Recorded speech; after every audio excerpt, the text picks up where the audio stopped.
The air in the office was thick with the scent of cheap disinfectant and the low, constant hum of the server racks behind the partition. It was 9 in the morning on a rainy Tuesday in Columbus, Ohio. The kind of morning where the coffee in the break room tastes like liquid charcoal and the fluorescent lights overhead hum a flat B flat that gives you a headache before your first badge swipe. I sat at my desk, surrounded by piles of shipping manifests and customs clearance documents. My name is Julian Sharp. I am 48 years old, and my face is the kind of face people look at and immediately forget 5 seconds later. My job title, Senior Logistics Manager at Cobalt Technologies, sounds like a cure for insomnia. But I was the only person in this building who kept the gears from grinding to a halt. I had been at Cobalt Technologies for 12 years. I started back when the company ran its entire operation out of a rented warehouse that smelled like wet cardboard and gasoline. Now we had 3 floors of glass and steel and a boardroom with a $16,000 rug, but the work was still the same. I was the silent fixer. When a pallet of microchips got stuck in Rotterdam, I was the one who called in a favor to get it cleared. When a shipping hub in Chicago lost 3 containers of aluminum housings, I was the one who tracked them down. I did not get bonuses, and my name never appeared on the slide decks. My boss, Gavin, took credit for all of it. Gavin was 34 years old, wore tailored suits that were slightly too tight, and spent most of his day repeating words he had heard on a podcast. We were in the middle of our weekly logistics review when the first crack in the foundation appeared. Gavin was pacing the room with the energy of a man who drank 4 energy drinks before breakfast. He was talking about synergy and forward-facing metrics. I was staring at a shipping manifest from China, trying to find a misrouted pallet of fan blades when Gavin leaned over my cubicle wall. His cologne was strong enough to peel paint. He tapped a finger on my monitor. He told me to fix whatever was going on with Omega Plastics because they were complaining again. He called it complaining, but it was actually a full stop on a $1,600,000 supply contract. Omega was our biggest domestic assembly partner, and they were running out of core components. I did not argue with him. I just nodded, wrote the vendor name on a sticky note, and made 3 phone calls. One was to a customs broker in Seattle, one was to a shipping manager in Shanghai, and the last was a 9-minute call in broken Mandarin to a warehouse foreman. By 10 in the afternoon, the container was released and routed to a cargo plane. Problem solved. Gavin would later tell the executive committee that his aggressive negotiation tactics had saved the contract. That was my life. I was the safety net for people who did not even know the net existed. Then, the real threat arrived. It came in the form of a simple email from Hungary. The sender was Laszlo Kovacs, the founder and owner of Kovacs Technologies. Kovacs was a legacy manufacturer of custom microchips. They were an old-school outfit, based in a small town called Bekiskaba. They did not have a flashy website, and they did not use social media, but they made the pressure calibration chips that powered our best-selling product. That product brought in over $130 million annually for Cobalt Technologies. Without Kovacs, we had no product. Laszlo Kovacs was a man of his word, but he was also 70 years old and tired of being ignored. His email was polite, but very clear. His factory was shifting its production priorities toward European buyers who were willing to commit to long-term agreements. If Cobalt Technologies wanted to remain on their buyer list, we had to send a representative to the annual Eastern European Vendor Summit in Bekiskaba, in person. To sign the allocation agreement, I forwarded the email to Gavin with a simple request. I asked for a travel budget of $3,000. I explained the situation in detail. I wrote that this was our final opportunity to secure the microchips for the next 3 years. I did not ask for a per diem or first-class travel. I just needed a basic flight and a hotel room. 5 minutes later, Gavin called me into his glass-walled office.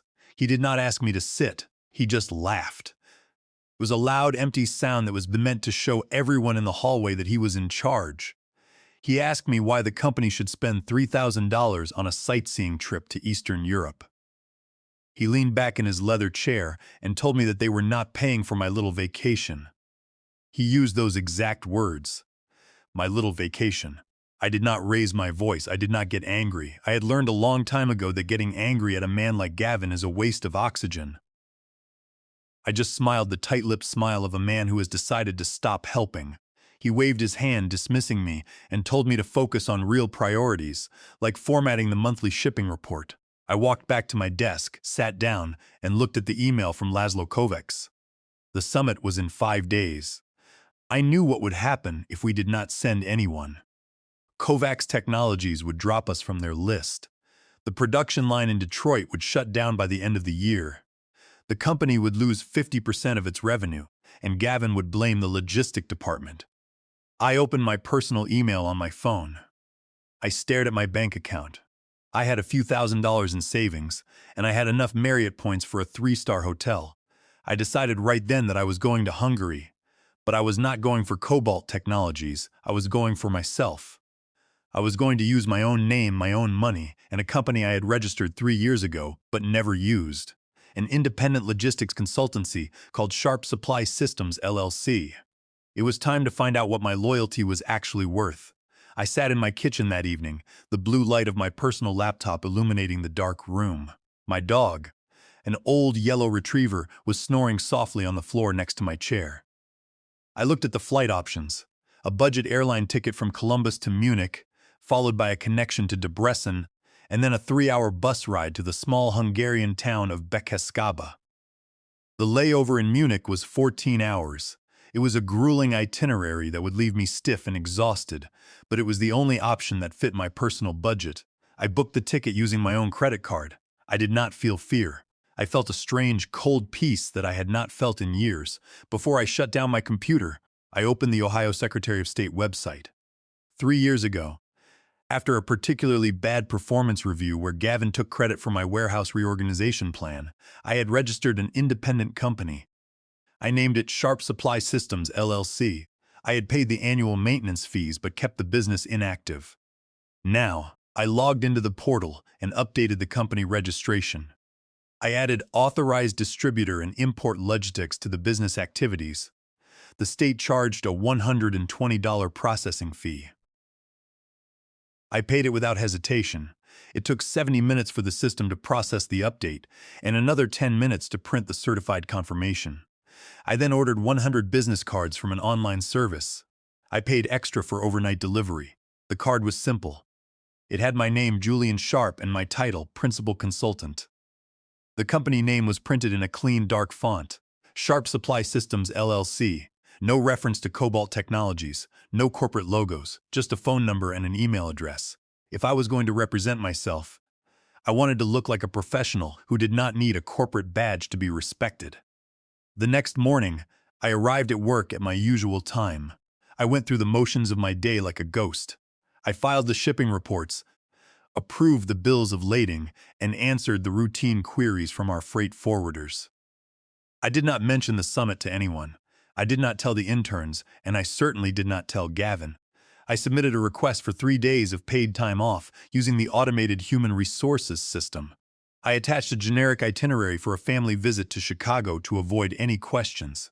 Within an hour, the request was approved by a software algorithm that did not care where I was going, as long as my vacation balance was positive.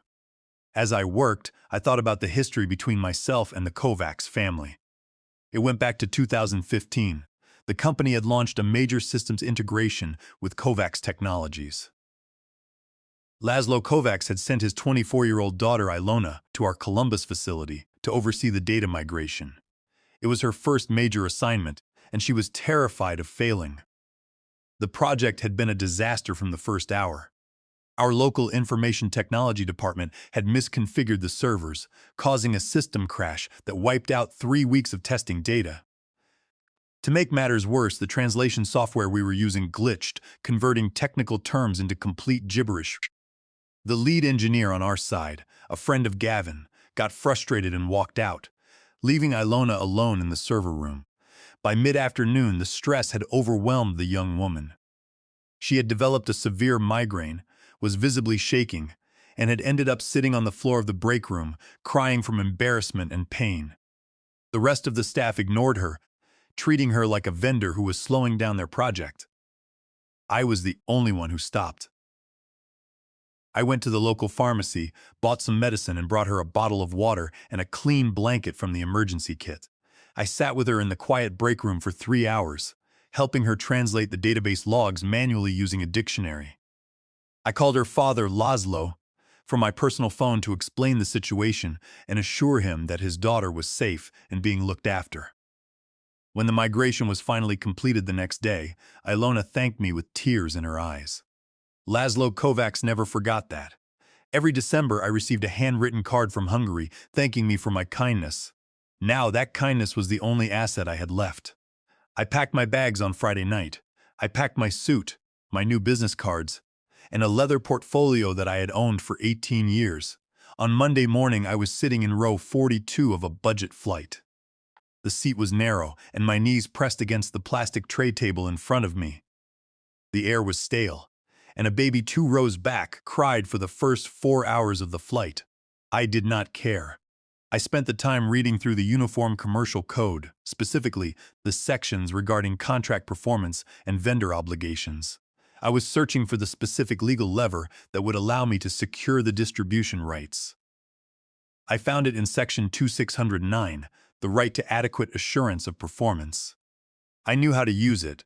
When I landed in Munich, I spent the 14-hour layover sleeping on a plastic bench near the departure gate. I arrived in Debrecen the next day, took the 3-hour bus to Bekeskabe, and checked into a modest hotel that smelled of cabbage and wood polish. There was a message waiting for me at the front desk. It was a note written in blocky, deliberate handwriting. Dinner at 8. The terrace. Laszlo Kovacs, the hotel terrace was quiet, illuminated by a single iron lantern that cast long, flickering shadows across the stone floor. The air was cool, carrying the scent of wood smoke and the distant sound of a church bell chiming the hour. Laszlo Kovacs was already sitting at the corner table. He looked older than he did in 2015, his hair completely white and his hands heavily calloused from years of working in his factory. But his eyes were still sharp. When he saw me, he stood up and shook my hand with a grip that was surprisingly firm. He told me he was glad to see me in this historic town. He poured 2 glasses of a dark Hungarian plum brandy, a traditional drink called palinka, and slid one toward me. He did not ask about Gavin, and he did not ask about Cobalt Technologies. He asked about my family, my dog, and my journey across the ocean. We drank the fiery beverage in silence, letting the warmth settle the dust of my long travel and quiet my mind. After the food was served, Laszlo leaned forward, his expression becoming serious as he discussed the future of his business. He told me that his company was facing a critical decision. They had received large, aggressive offers from a German manufacturing group and a Chinese distribution firm. Both companies wanted to secure their entire production capacity for the next 5 years, leaving no inventory for smaller buyers. He told me that his daughter, Ilona, had urged him to contact me first. She remembered how I had helped her when she was sick in America, and she believed that I was the only person associated with Cobalt Technologies who understood the true value of their work. Laszlo agreed. He said that he did not trust the young corporate men in tight suits who sent emails but never showed up in person. He said that real business was about trust, respect, and mutual loyalty, not just numbers on a PowerPoint presentation. I took a deep breath. I knew this was the moment to present my plan. I pulled my leather portfolio from my bag and opened it. I did not show him a Cobalt Technologies presentation. I showed him the document I had drafted on the plane. I explained the legal situation. Under the Uniform Commercial Code Section 2609, which was integrated into the international supply contract between Kovacs Technologies and Cobalt Technologies, a party has the right to demand adequate assurance of due performance if they have reasonable grounds for insecurity regarding the contract. I reminded him that Kovacs Technologies had sent 4 separate written notices to Cobalt Technologies over the past 2 months. These notices requested a meeting to resolve the long-term allocation agreement and expressed concern over Cobalt's complete lack of communication. Gavin had ignored all of these notices, treating them as routine administrative emails that could wait until the next quarter. His assistant had simply filed them away in a folder that Gavin never opened because he was too busy with marketing retreats. Under the law, a failure to provide adequate assurance of performance within 30 days after receipt of a justified demand constitutes a repudiation of the contract. The 30-day window had expired exactly 6 days before the summit. Cobalt Technologies was legally in default due to their own silence and neglect. Their contract with Kovacs Technologies was no longer enforceable, leaving Kovacs free to walk away. Laszlo Kovacs listened quietly, nodding slowly as I explained the legal implications of their silence. He looked at the printed copy of the statute I had brought. I told him that Kovacs Technologies was now free to terminate their relationship with Cobalt Technologies without any legal penalty or fear of a lawsuit. Then, I made my proposal. I did not ask him to sign a contract with Cobalt Technologies. I asked him to enter into an exclusive distribution agreement with my company, Sharp Supply Systems LLC. I explained that my firm would purchase the microchips directly from his factory and sell them to buyers in North America. I would handle all the customs clearance, logistics, and distribution myself. Cobalt Technologies would still get their chips, but they would have to buy them directly from me, on my terms. I told him that I would ensure his factory received the respect and steady payments they deserved. I would not ignore his emails, and I would not treat his daughter like an assistant. I would be his partner, not his corporate master. Laszlo stared at me for a long time. The silent stretch between us, filled only by the wind rustling the dry leaves of a nearby oak tree. I could feel my heart beating in my chest. I had risked my savings, my job, and my reputation on this meeting. If he said no, I would go home to a boss who hated me and a career that was going nowhere. Finally, he smiled. He told me that his daughter was right about me. He said that I was a man of honor, the kind of partner he wanted to join in this venture. He reached into his coat pocket and pulled out a document. It was a formal letter of intent, written in both English and Hungarian. It stated that Kovacs Technologies would grant exclusive North American distribution rights to Sharp Supply Systems LLC, pending the final contract. He did not offer a pen. He held out his hand. I took it and we shook hands. The deal was made. I felt a weight lift from my shoulders, replaced by a cold, sharp focus.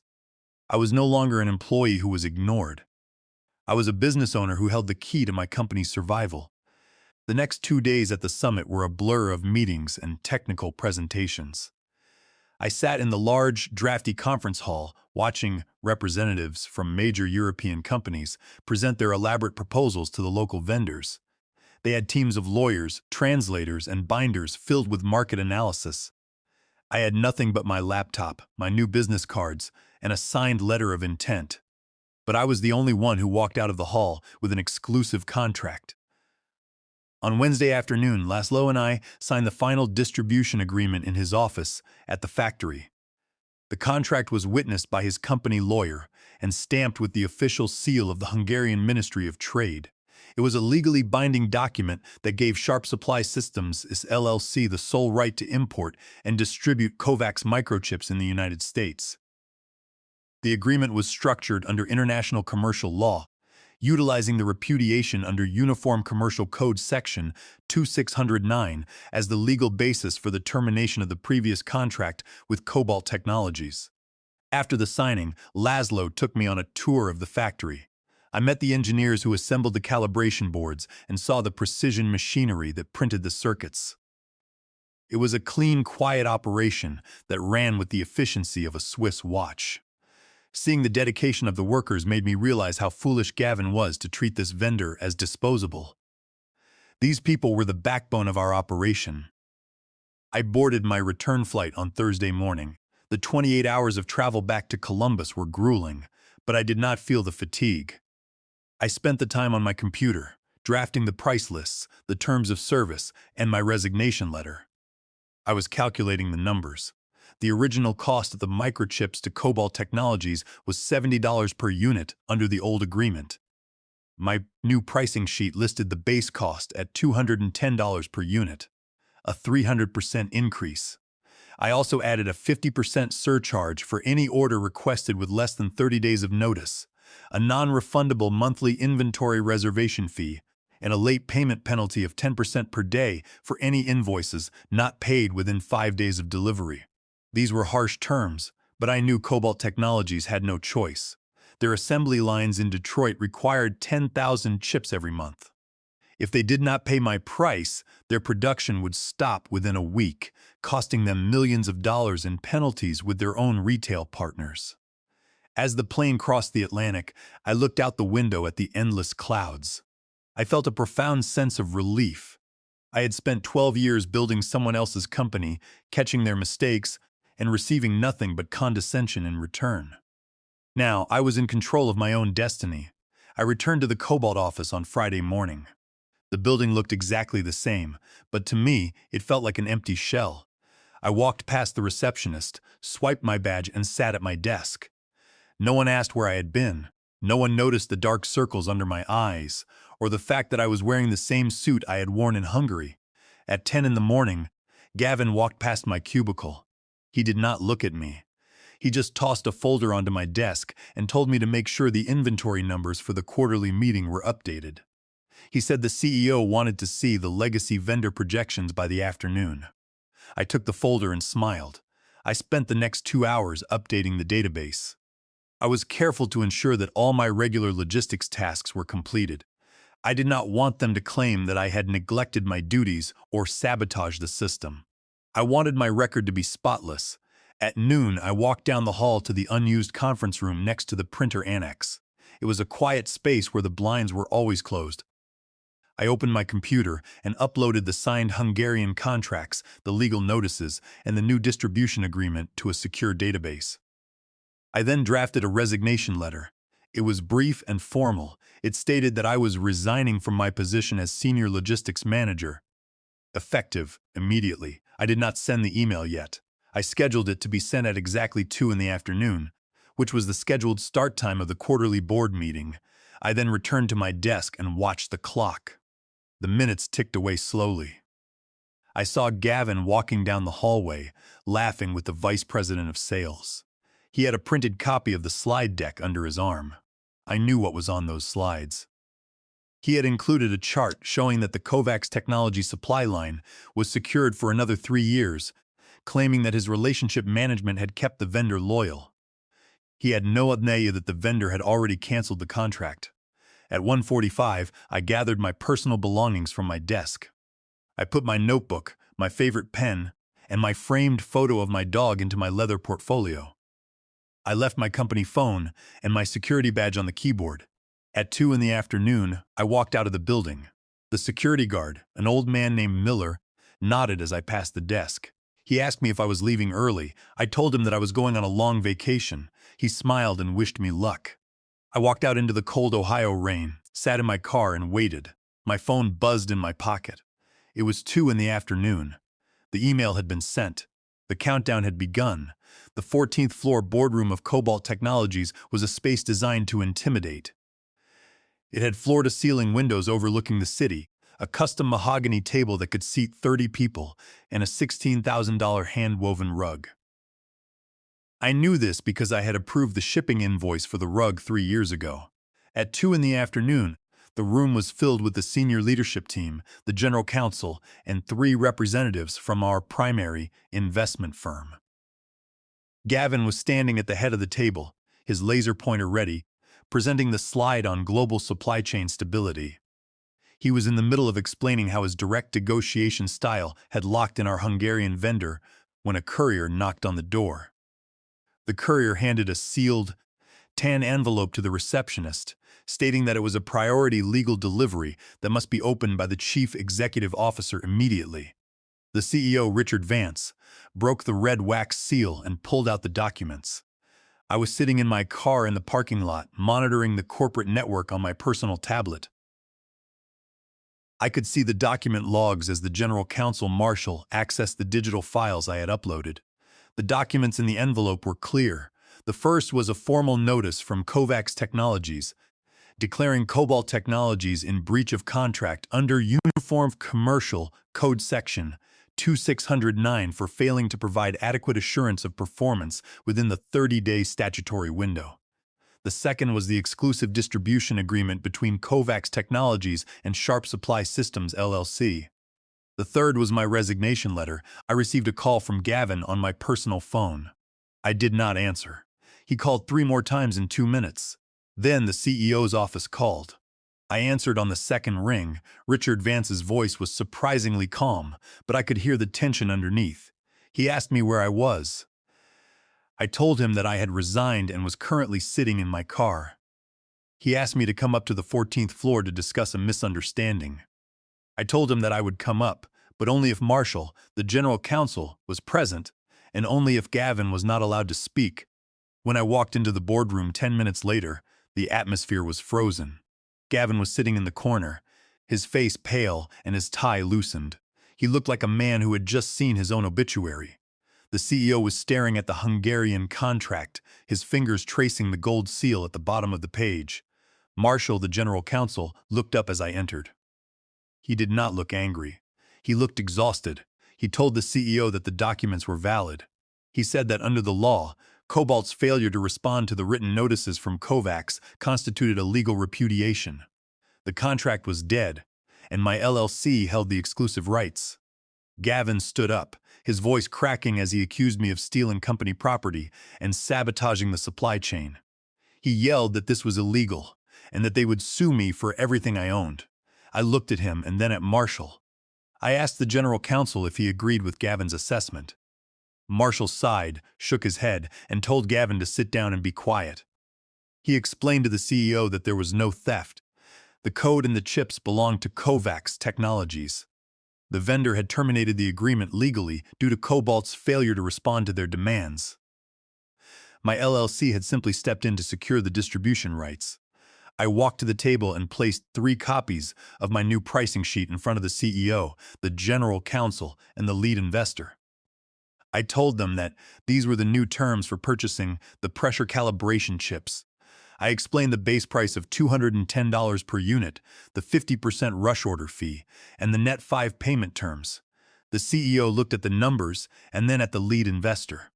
The investor, a practical man who cared only about risk, looked at the CEO and told him that if the factory shut down next week, the investment round would be canceled, and the company would be insolvent by the end of the month. He said they had no choice but to sign.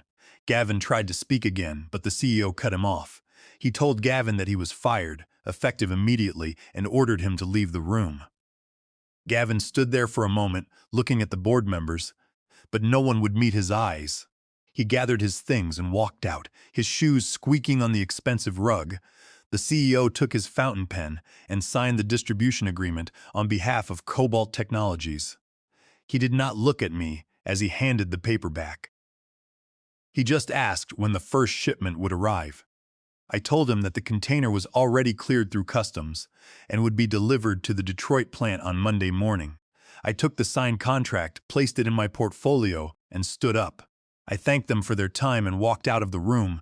In the months that followed, Sharp Supply Systems LLC grew rapidly. I hired an experienced compliance lawyer and took on 3 new logistics clients who wanted to secure their supply chains against executive negligence. I worked 20 hours a week from my home office, spent my afternoons walking my dog in the park, and never had to format another corporate slide deck. I was no longer the invisible manager who saved the company for a thank you card. I was the distributor who owned the pipeline, and the visionaries had to pay my price.